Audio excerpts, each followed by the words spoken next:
All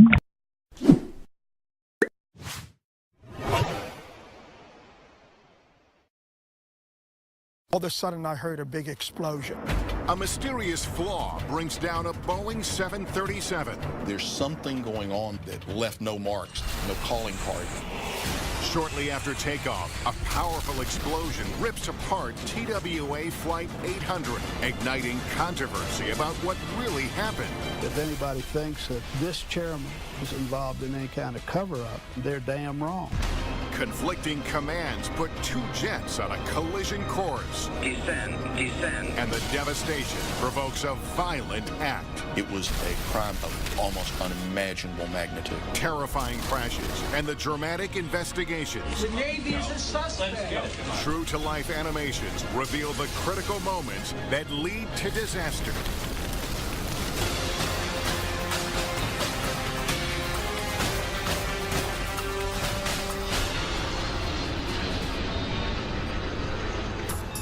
September 8, 1994, traveling from Chicago, U.S. Air Flight 427 is flying at 6,000 feet as it prepares to land in Pittsburgh.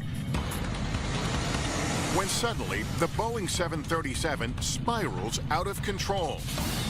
28 seconds later, it smashes down into a field in Hopewell Township, Pennsylvania. There was a real loud motor that was screaming. All of a sudden, I heard a big explosion. Police officer George David is 2.5 miles away from the crash site, which happens to be next to his farm. That was when I got the phone call. They said, you better get up here right now. A plane had just crashed on the property. When David arrives, it is a horrifying scene. The airplane has been obliterated by the 300-mile-per-hour impact. There is no hope for the 132 passengers and crew on board. I've been a policeman for 25 years. I've seen a lot of things, but that was the worst that I've ever seen it. Investigators will try to find clues among the destruction. It's a daunting task for the NTSB investigator in charge, Tom Howiter. It was the first time that the U.S. NTSB team had to wear biohazard suits to go on site. Because of the impact and the level of destruction, there were just human remains everywhere. You can see what the fuel did to the trees. An aviation maintenance technician captures the scene up close, providing a rare and vivid glimpse into the investigation. Bodies up there. There was no airplane left. It's like the cockpit up there. Clearly, the airplane hit close to being vertical at a high rate of speed. See, looking at one of the engines, right engine. It's like the right wing. You can see it's not very far from the tail section. Pilot John Cox, who has extensive background with 737s, is assigned to the investigation as a representative for the Airline Pilots Association. Facing now the direction that the airplane was, it's directly behind. As an aircraft accident investigator, you have to shift into this, I can't help the people that are here. I now need to understand what happened so that we don't have a reoccurrence. Several teams work to identify and recover pieces of the wreckage. Left engine pickup. Seat parts and clothing, some wires. And the stuff here is waiting for decontamination before it goes to the hangar. At a nearby hangar, the wreckage will be sorted and analyzed piece by piece. This is day one of the sorting process. The flight data and cockpit voice recorders were ejected from the airplane on impact and are quickly recovered. But they don't provide any clear answers. There are no sounds of explosions and no evidence of a major mechanical failure. But the recorders do provide investigators with a clearer picture of the flight crew's final moments. 1 minute before impact, the crew of Flight 427 is alerted to another airplane that will be passing below them. They're looking for the airplane. The first officer acquires it visually and tells the captain, yes, I see the jet stream.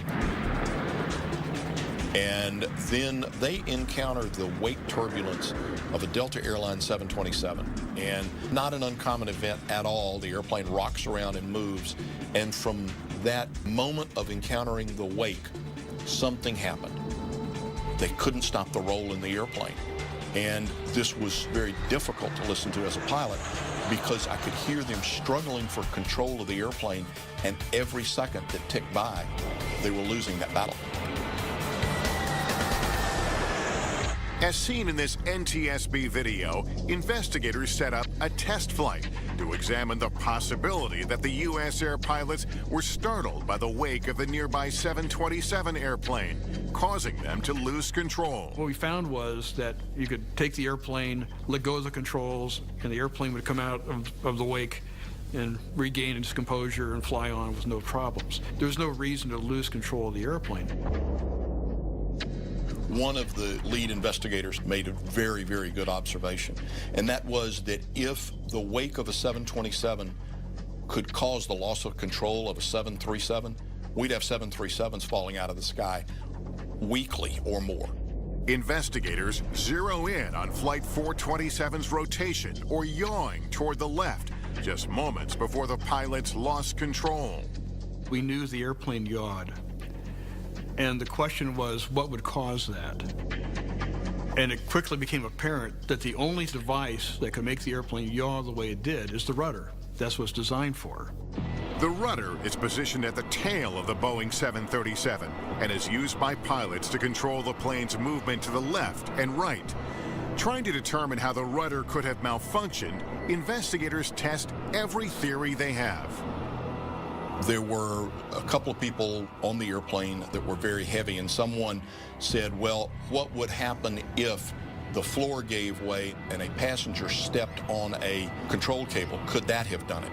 And so we did a test, and that quickly became obvious that that event couldn't happen. The amount of weight required was too great.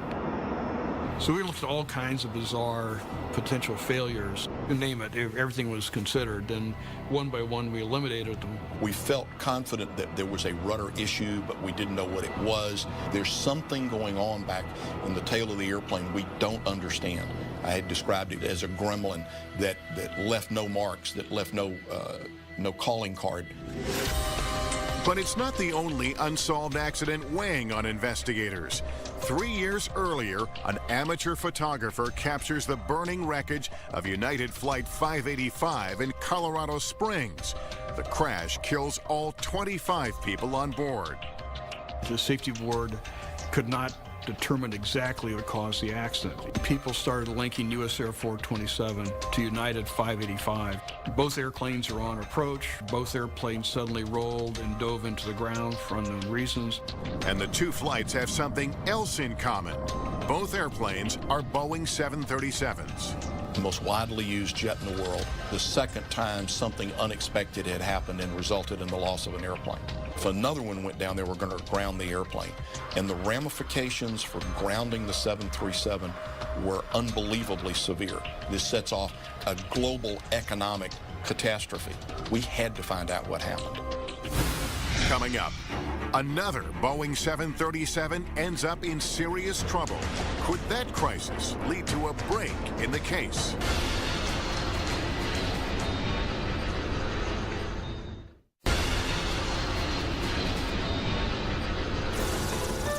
U.S. Air Flight 427 smashes down outside of Pittsburgh.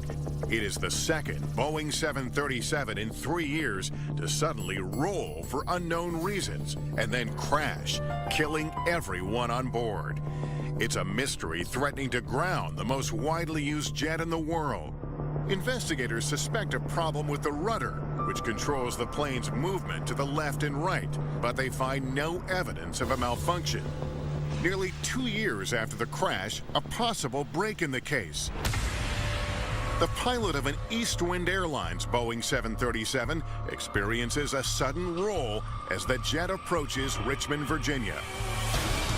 He quickly got on the rudder pedals, and so you have two pilots shoving with all their might on a rudder pedal, and all it's doing is driving them back. It keeps pushing back at them. It doesn't go forward. We've never had this report from a crew before of a pedal back forcing against them.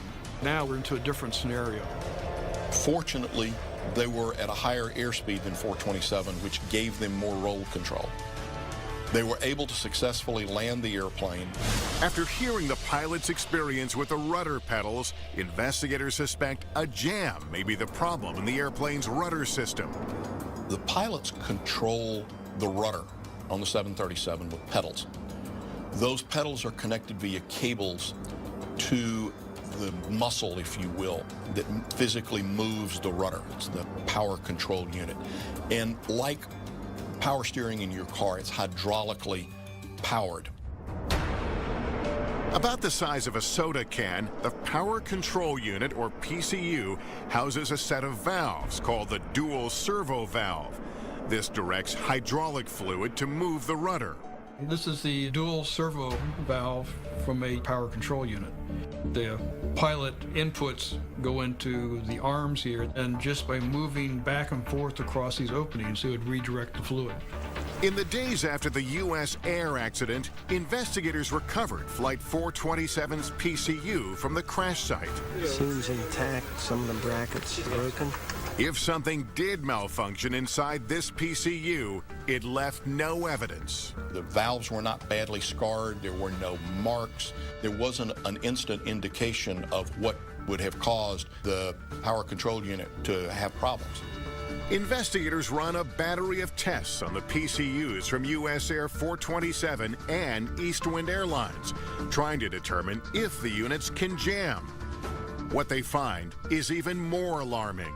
Not only can the PCU jam, but it can then deflect the rudder in the opposite direction.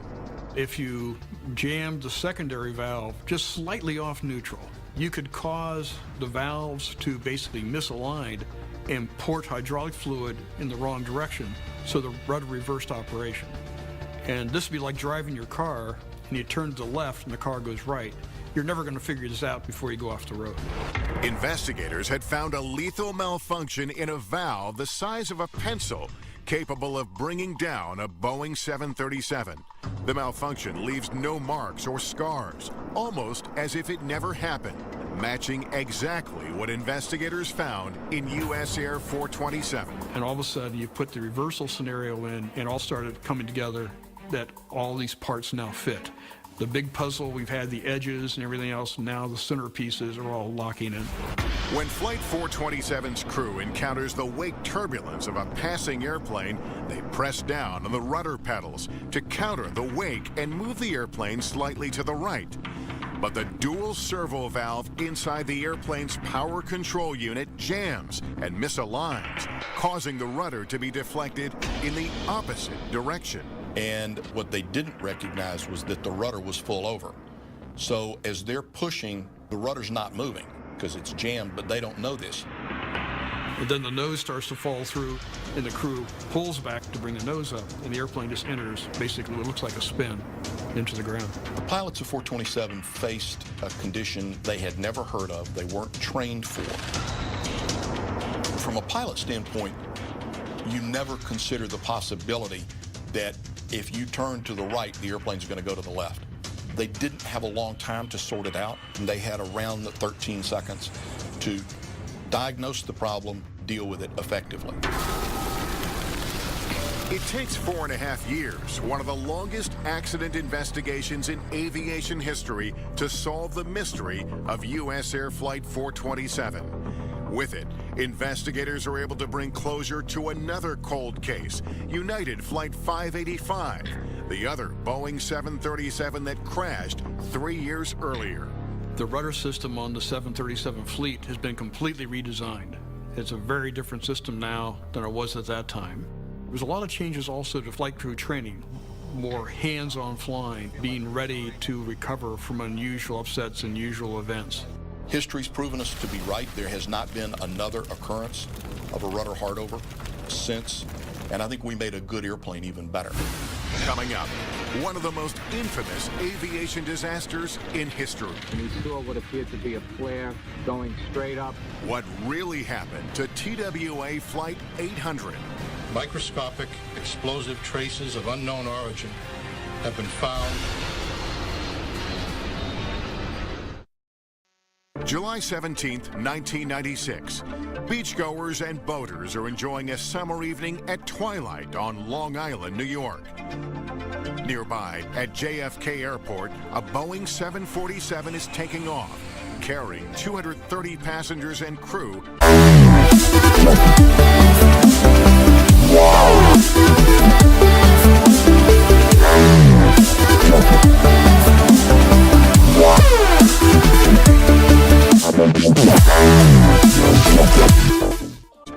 Less than a minute later, as TWA Flight 800 is climbing over the Atlantic, there's an explosion. The force rips the airplane apart. Other pilots in the area begin reporting what they've seen to air traffic control. We just saw an explosion up ahead of us here, somewhere about 16,000 feet or something like that. It just went down to the water. Rescue teams scour the area for survivors, but no one is found alive. As dusk turns to dark, all that can be seen of the Boeing 747 is the burning debris and jet fuel on the surface of the water. We've seen the big flames. We didn't expect to see that. Right when we seen that, we knew it was going to be pretty bad. We found our first victim. And there was a female in bad shape. As the wreckage burns, so does speculation that there may have been a bomb on board the plane. You have to remember the time. This had been the first attempt at the World Trade Center. And I think terrorism was just getting on people's radars. By morning, eyewitness accounts point to yet another alarming possibility: a missile. We saw what appeared to be a flare going straight up. And then we seen this white glowing thing, and then a big ball of fire come out of it, and 2 pieces on fire fell into the water. The NTSB sends a GO team to determine what brought down the plane, while the FBI launches a criminal investigation. If it is a terrorist event, we then have the challenge to find out who the perpetrators were, who the cowards were that did this. From the safety board point of view, we want to know, is it possibly just an aviation safety issue we need to know about? And so there became 2 investigations, one for the FBI and one for the NTSB. The first challenge for investigators, recovering the victims and the wreckage submerged more than 150 feet in the Atlantic Ocean. To do this, investigators employ the resources of the U.S. Navy.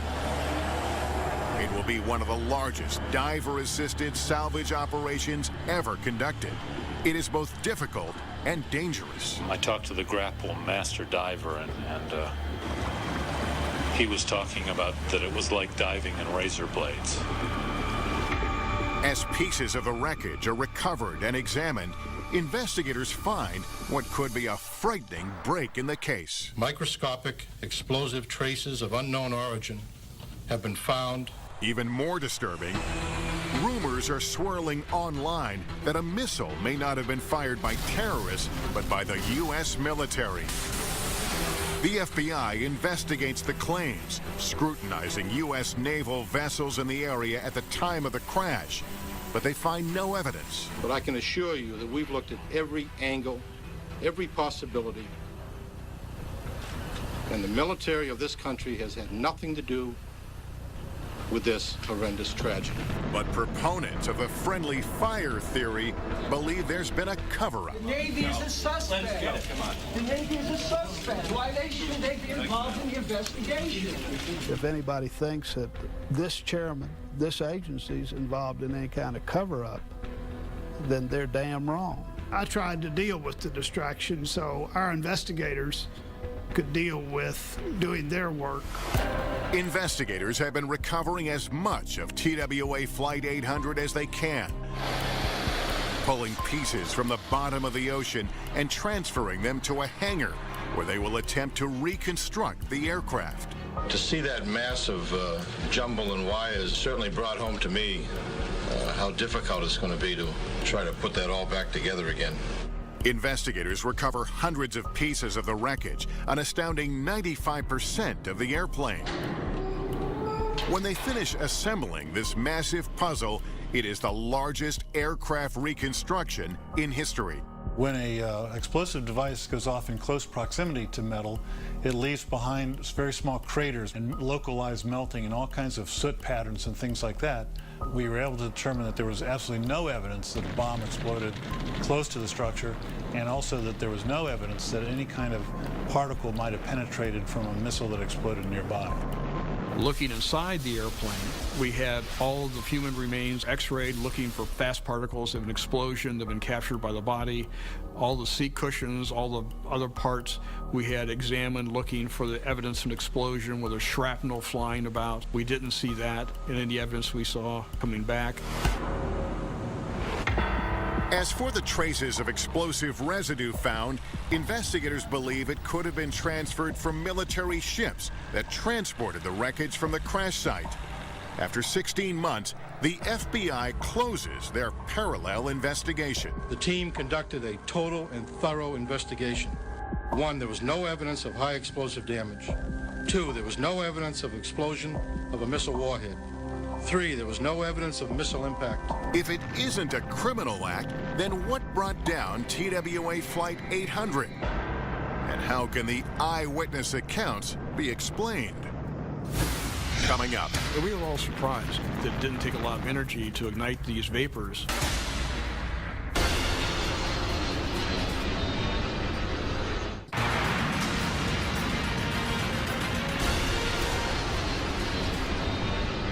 July 17, 1996, TWA Flight 800 explodes in flames shortly after takeoff.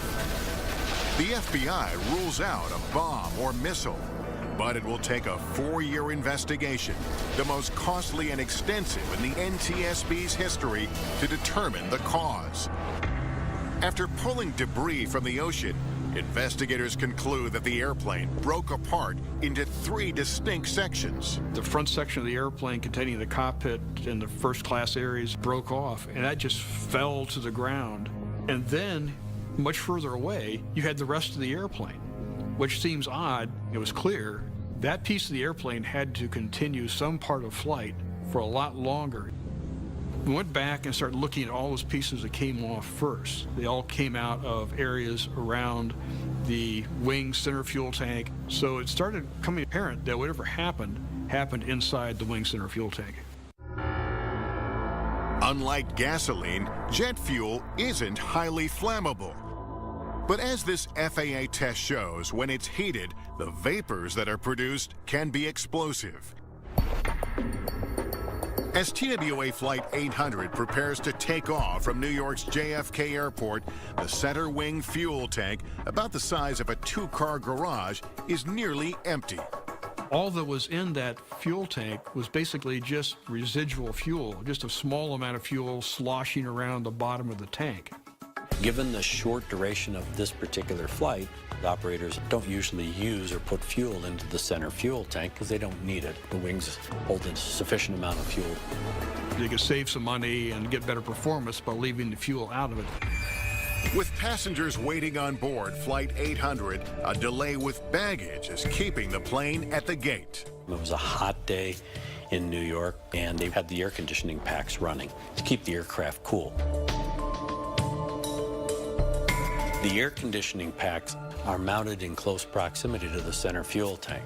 As the AC packs work to keep the airplane cool, they are actually generating heat underneath the center wing fuel tank. So the fuel tank was actually getting very warm. So when the airplane takes off, you have this warm fuel vapor. If there was a full load of fuel in that tank, it could absorb that heat with no problem. It was generally believed that fuel tanks were not really flammable. They couldn't really even be ignited because the temperature wasn't great enough. And so we took a 747, tested them with very similar conditions, and we were all surprised how hot it got, and also that it didn't take a lot of energy to ignite these vapors. It's less than you feel if you rub your feet across the carpet and touch a doorknob and the spark you get. Less energy than that was necessary to ignite that fuel tank. But there is no clear source of ignition on board TWA Flight 800. By design, only low-voltage wires are used inside the fuel tank. However, those low voltage wires pass in very close proximity to much higher voltage wires in wiring bundles. And as the airplanes age and these wiring bundles chafe, you can have occasions where there's arcing or shorting between these wires, which introduces high voltage into low voltage wire, and now you have an ignition source. We don't have a piece of wire or something we can hold up and say, this absolutely did it. There's not enough left. The NTSB believes, and I believe, it was most likely a short circuit of the wiring, and that certainly was very possible. You look at all the evidence, and whatever ignited the fuel in the tank was inside the tank. It didn't come from the outside. The cockpit voice recorder, recovered 1 week after the crash, may provide evidence. The pilot is heard observing a strange reading on a fuel flow gauge. And that's probably an indication of some type of short circuit going on. This airplane was old. It was getting ready to be taken out of service. And there are more clues. 1 second before the cockpit voice recording ends, there are 2 dropouts in background noise, suggesting a possible arc on the cockpit wiring. Investigators believe in this moment, high voltage entered the center wing fuel tank, igniting the warm fuel vapors. That ignition caused an overpressurization of the tank. It blew out the forward panel of the tank, and you can see the indentation where it's very clear how it slammed down, and there's a very clear mark. From that position, we had fractures that went down into the fuselage. Because of the pressurization of the airplane itself, that crack ran very rapidly around a portion of the lower fuselage. That caused the nose of the airplane to detach from the rest of the aircraft. It fell off. If you drop the weight off the front, the center of gravity goes back, the airplane's going to nose up, it's going to climb and go up. Engines are still producing thrust. The aircraft enters a steep climb, ascending between 2,000 and 3,000 feet. 42 seconds after the initial explosion, the left wing separates, spraying unburned fuel and igniting a second fireball. The wreckage, with passengers inside, plunges to the surface of the ocean. The breakup of Flight 800 provides explanation for one of the most confounding aspects of the investigation, the eyewitness accounts. Many described an ascending streak of light, moving to a point of a large fireball that then splits into 2.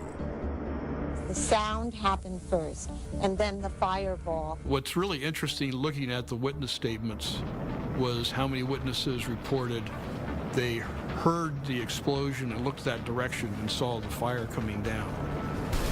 Now, if you take a look at the distance between the speed of light and speed of sound, it's quite clearly that the explosion happened some time before they heard it. And so when they heard the explosion, that already happened some time ago.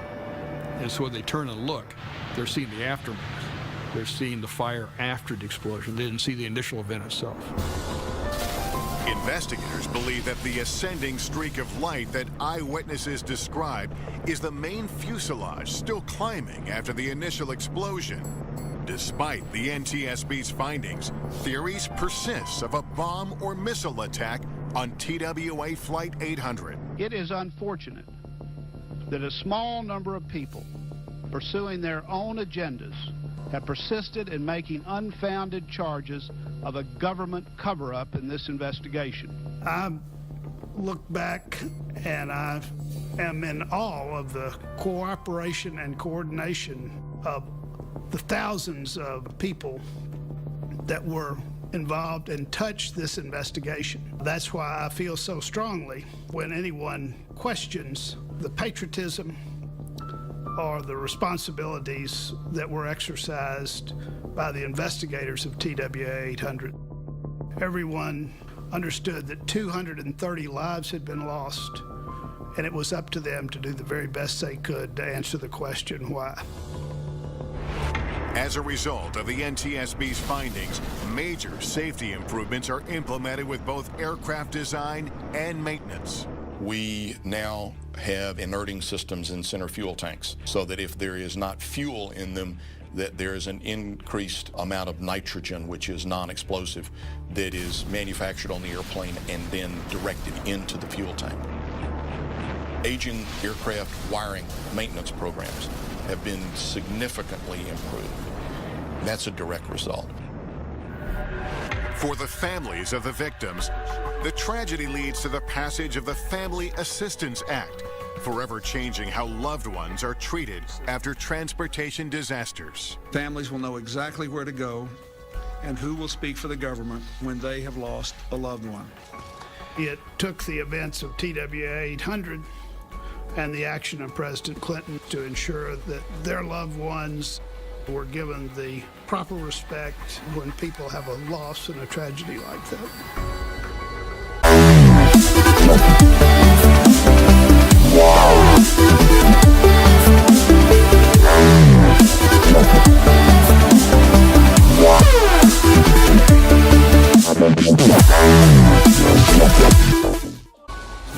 Coming up. Descend. Two jetliners on a collision course. The closure rate is 16 miles a minute. You could not visually avoid the collision. And the devastation will spur a deadly act of violence. This vigilante approach is an impediment to aviation safety for all of us.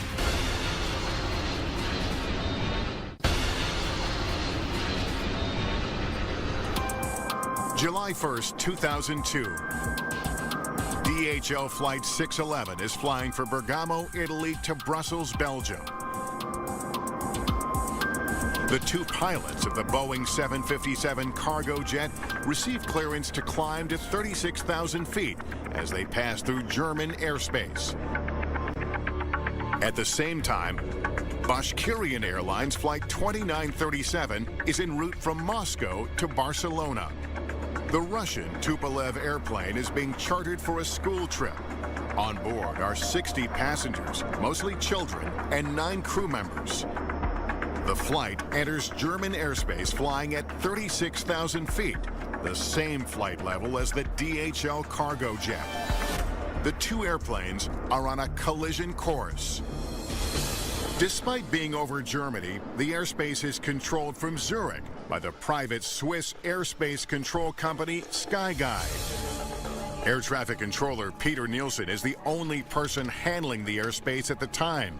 His colleague has taken a break, leaving him to monitor two screens several feet apart.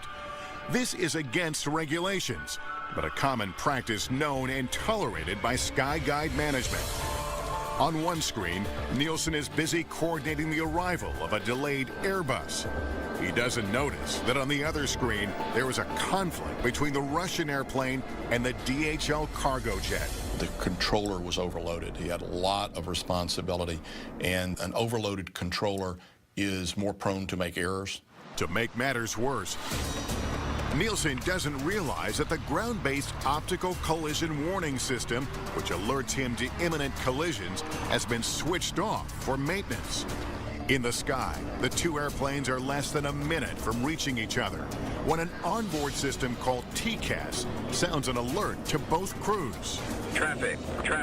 The traffic collision and avoidance system known as TCAS is one of the great technological innovations in aviation safety. Traffic. It provides the crew not only with a display of a potential conflicting airplane, it also provides commands that ensure separation. It's a very, very smart system. On board the DHL cargo jet, TCAS instructs the crew to descend. Descend. The crew responds immediately, switching off the autopilot and beginning a descent. On board the Russian airplane, the crew hears the opposite TCAS advisory. Climb. The two TCAS units coordinated those commands to maximize the separation as quickly as possible. For this system to work, both pilots have to follow the commands of the TCAS.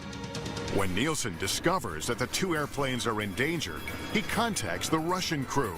Unaware that TCAS is issuing an advisory to climb, he instructs them to do the opposite and descend by 1,000 feet.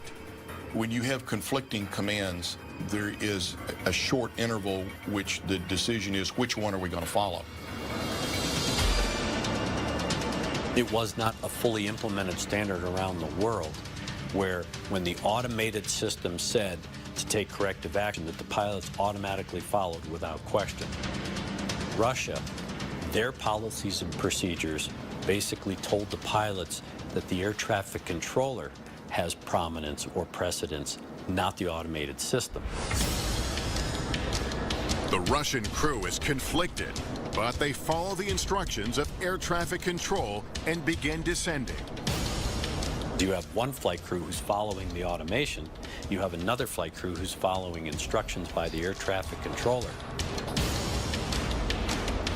Now you have both airplanes descending instead of avoiding each other by one climbing and one descending.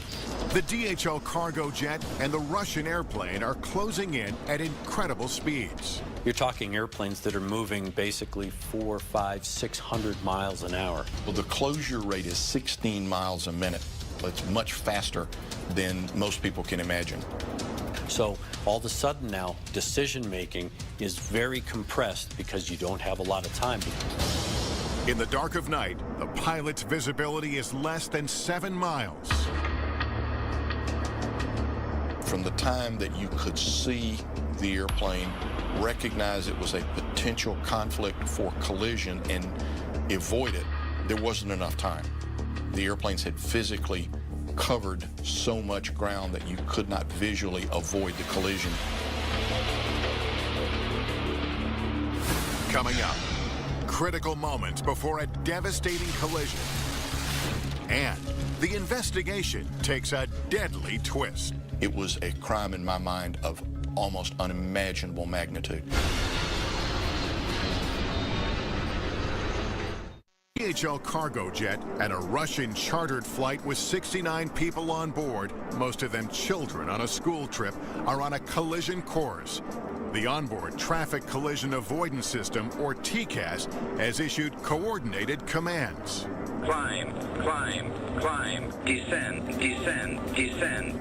Unaware of the TCAS commands, the air traffic controller instructs the Russian crew to also descend. Now, the two airplanes are seconds from disaster. By the time they see each other, it's too late. At nearly 35,000 feet, the two airplanes collide at almost a right angle.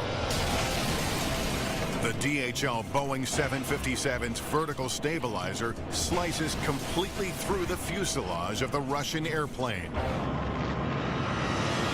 Many of the passengers are pulled from the aircraft as it plunges toward the ground. In the nose of the airplane, the crew loses consciousness from the high-speed fall. The DHL cargo jet has lost more than 80% of its vertical stabilizer. The pilots struggle to control the aircraft for another 2 minutes before they crash. The airplanes strike the ground north of the town of Oberlingen, Germany, with some pieces of the wreckage landing only feet from houses. No one on the ground is injured, but all 71 people on board both airplanes are killed. Nearby, the directors of a school for children with special needs hear the crash. I heard a loud bang and thunder, and I thought, strange, is that a storm? But it couldn't be really. I looked out and saw what looked like a rocket and a column of fire falling to the earth. This is the area where the people found their death, most of whom were children, in a strip from here scattered through the woods. Accident investigators began a long process of collecting and analyzing the wreckage of the Boeing 757 cargo jet and the Russian Tupolev airplane, preserved in this hangar. We are basically standing on the roof of the plane, and over there we can see the left wing of the Tupolev.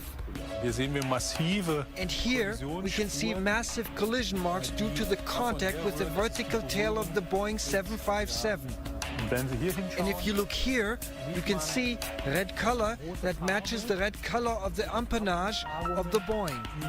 Investigators determined that if the TCAS commands had been followed by the crews on both airplanes, they would have avoided a collision. Technically, if they had both followed the TCAS system in their respective aircraft, one aircraft would have climbed, the other would have descended, and they would have avoided the conflict by vertical separation. Investigators also conclude that shortcomings at SkyGuide, the Swiss air traffic control system supervising the flights at the time of the accident, played a significant role. I don't find the word, actually, to describe the shock I have, and the deep sadness we have, the whole crew of SkyGuide. Only one air traffic controller, Peter Nielsen, was managing the airspace at the time of the incident. He receives medical attention due to traumatic stress. But some people, like Vitaly Kalayev, place the blame on Nielsen himself. Kalayev loses his wife and 2 children in the accident. A year and a half after the crash, a shocking act of violence. Kalayev travels to Nielsen's home in Switzerland and stabs him to death. This vigilante approach is an impediment to aviation safety for all of us, because this action of the air traffic controller was not a willful disregard of procedure. That gentleman that evening did the very best that he could with what he had. For someone to take it upon themselves to commit a murder as a result of this, it goes counter to everything that I know in aviation safety. It goes counter to everything that all of us in aviation safety strive to do. It was a crime in my mind of almost unimaginable magnitude. Kalayev is convicted of the murder in 2005, but 2 years later, he's released from prison after the courts ruled that his mental condition at the time of the murder was not sufficiently considered at sentencing. I want to express my gratitude to all Russian people for their support. Having served in prison, I did not feel like I was without the motherland. 3 of the 4 managers at SkyGuide are convicted of negligent homicide and given suspended prison terms of 6 to 15 months. The 4th is ordered to pay a fine. SkyGuide says they no longer use the single-manned operations that violate regulations. One of the things that was really examined in this was the workload of the controller and his diverse